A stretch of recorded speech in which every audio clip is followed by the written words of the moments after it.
Hoy vamos a meternos de lleno en el complejo mundo del derecho agrario boliviano. Y para entenderlo bien, nada mejor que una historia, un caso práctico que nos va a desvelar las tensiones que existen entre la ley, la historia y la realidad sobre el terreno. Este análisis, por cierto, está basado en la obra del máster en ciencias José Federico Durán Velasco.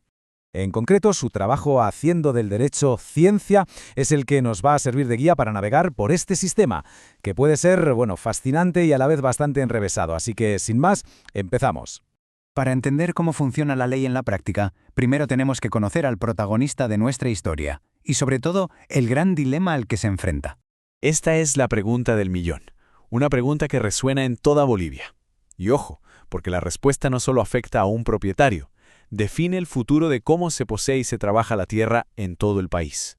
Y aquí lo tenemos. Nuestro personaje, al que llamaremos Don Latifundio, no es precisamente un agricultor de toda la vida. Su propiedad, un predio de engorde, la consiguió gracias a sus contactos. Y su única estrategia ha sido esperar a que suba de valor. Pura especulación. Pero claro, las reglas del juego han cambiado, y ahora el Estado llama a su puerta.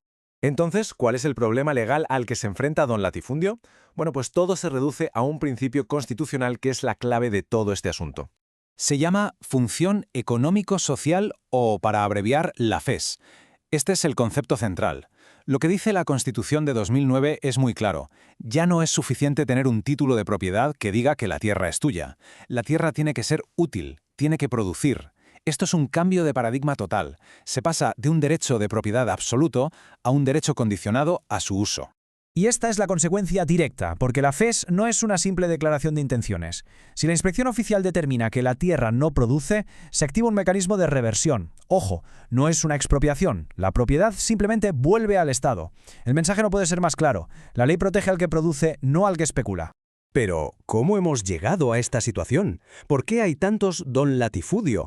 Para entender el presente, como casi siempre, hay que viajar al pasado. La situación actual es el resultado de siglos de historia.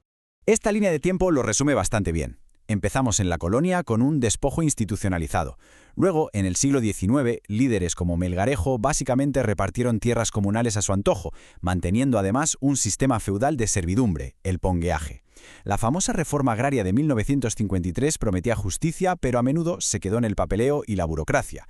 Y finalmente, la era moderna, con la ley INRA y la FES, que intenta, de alguna manera, poner orden en todo este caos heredado.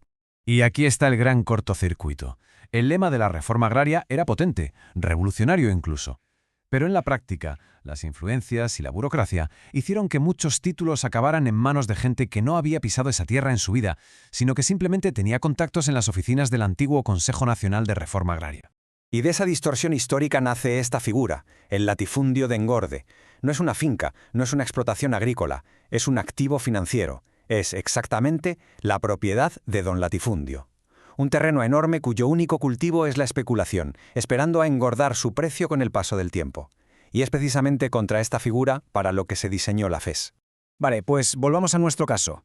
Con los inspectores de camino, don Latifundio tiene que mover ficha. Y tiene que hacerlo rápido. El plan es una simulación en toda regla. Primero llega el aviso oficial del Instituto Nacional de Reforma Agraria, el INGRA. Segundo, se traza la estrategia. El objetivo no es empezar a producir de verdad, sino aparentarlo. El núcleo del plan es alquilar ganado y vehículos para montar una especie de decorado. La meta, que el día D, cuando lleguen los técnicos, se encuentren una estampa idílica de plena actividad ganadera. Esta práctica es tan común que se ha ganado un apodo que es irónico, pero a la vez muy gráfico: el Tour de la Vaca.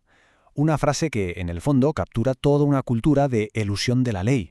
El objetivo del Tour de la Vaca es simple y es directo: dar el pego al inspector. Es una puesta en escena, una escenificación diseñada para cumplir sobre el papel con la FES, creando una fachada de productividad donde en realidad solo hay tierra ociosa. Este ejemplo ilustra a la perfección el choque entre la letra de la ley y, la picaresca para evitar su espíritu. El caso de don Latifundio y su Tour de la Vaca, como vemos, no es solo una anécdota. Es la puerta de entrada a un laberinto mucho más profundo, mucho más sistémico.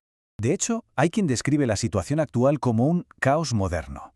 Por un lado, tenemos leyes muy avanzadas como la FES. Por otro, arrastramos una historia de títulos de propiedad irregulares. Y en medio de todo, una cultura de simulación que intenta cortocircuitar el sistema una y otra vez.